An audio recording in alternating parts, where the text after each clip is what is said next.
வள்ளல் குணத்தில் வற்றாத ஜீவநதி என்று அந்த ஜீவநதியில் குளித்து மகிழ்ந்த ஏழை மக்கள் குணக்கொன்று சாய்ந்ததென்றும் தங்கள் கோமேதகம் பறிபோனதென்றும் மரகத வீணை முறிந்ததென்றும் மாணிக்க பரல் சிதறியதென்றும் சந்தன மரம் சாய்ந்ததென்றும் வற்றாத ஜீவநதி வற்றிவிட்டதென்றும் தங்கள் வீட்டு பிள்ளை தங்களை பிரிந்ததென்றும் தாங்கொணா துயிர் கொண்டு தங்கள் தலைவனை நோக்க வில்லிய நெஞ்சத்தோடு சென்னையை நோக்கி லட்சோப லட்சம் மக்கள் வந்த வண்ணம் இருக்கின்றார்கள்.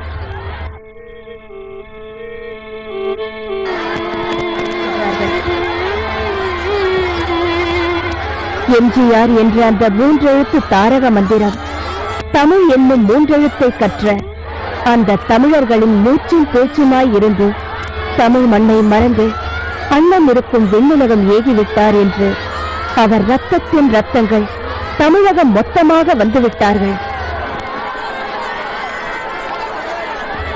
யமன் என் தலைவனை நெருங்க மாட்டான், இவருக்கு இறப்பு என்பதே கிடையாது, அதனால்தான் 3 முறை காலன் வந்தும் தோற்றுவிட்டான் என்று தங்களை மறந்து உறங்கும் பொழுது செய்தி ஒன்று வந்தது தமிழர்களுக்கு. அது துயரச் செய்தியாக வந்தது. நம் தலைவன் நம்மை விட்டு பிரிந்தான் என்று.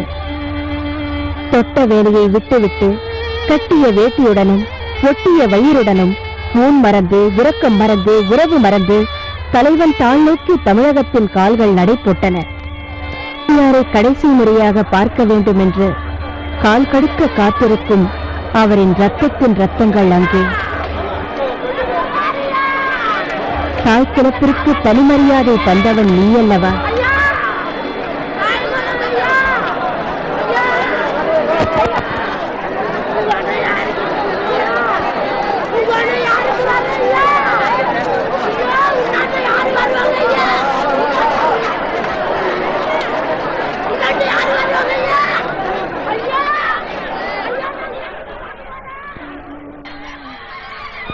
மக்கள் மனம் என்னும் மலர் மஞ்சத்தில் வீற்றிருந்தவன் இன்று மலர்படுக்கைக்கு ஏகிவிட்டான்.